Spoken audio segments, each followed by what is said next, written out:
Now we know random number generation. Let's try to understand some different functions here. So this one, yes, for sure, everyone knows now, right? Between 1 to 40, we need 10 numbers, right? So just now we discussed. So now let's try to understand. So there is something called np.clip. This might come into picture in future, right? What is dot clip? Replace data with fixed numbers. Replace data with fixed numbers. So here we have some numbers which is already generated, right? Randomly generated. I am saying take this A underscore min, one of the parameter, A underscore max 25. So what they do actually? So what I'm going to do, I'm going to execute this. Now let's interpret this result. So maximum is 25, minimum 10. So let's look into the data here one by one. Suppose say this is 2, right? So that has been set to 10. And what else? 7. Because these 2, 7, 8 all are what? Less than 10, right? So minimum number, any number less than 10. Set to what? 10. So 2 is less than 10, replaced with 10. Similarly, 7 and 8, both have been replaced with 10 here. So that is basically A underscore min equal to 10. Any number less than 10, keep that as 10, replace with 10. Similarly, maximum 25. A underscore max 25. Any number greater than 25, any number greater than 25, set it to or replace that with the 25. 36 is greater than 25, replace with 25. Similarly, 38 is greater than 25, set it to 20.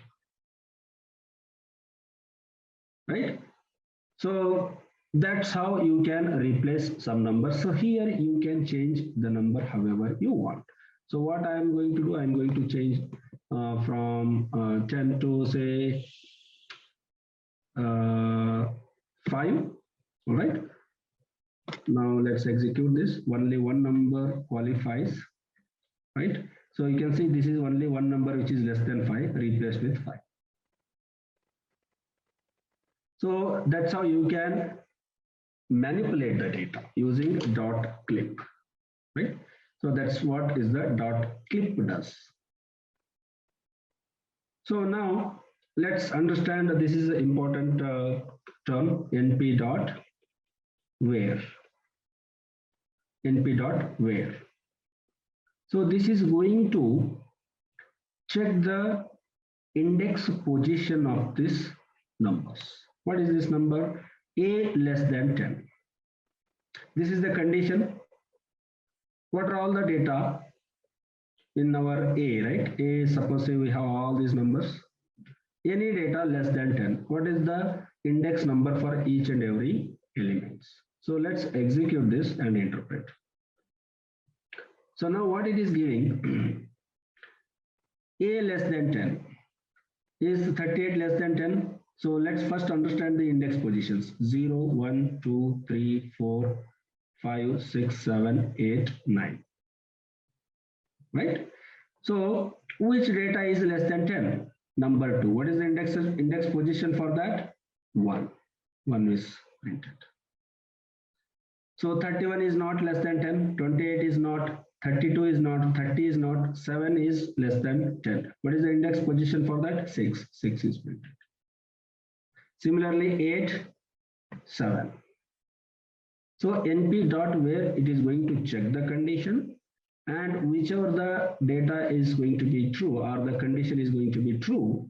So for that data, the corresponding index positions will be returned. This we are going to use in our machine learning as well. where we need to understand the index positions, index numbers. In the millions of rows, how will you find? How will you find when you have millions of rows, which condition is matching and which index position? So using np.where, we will be able to identify. There are different ways. This is one of them. It is not the only way. This is one of them.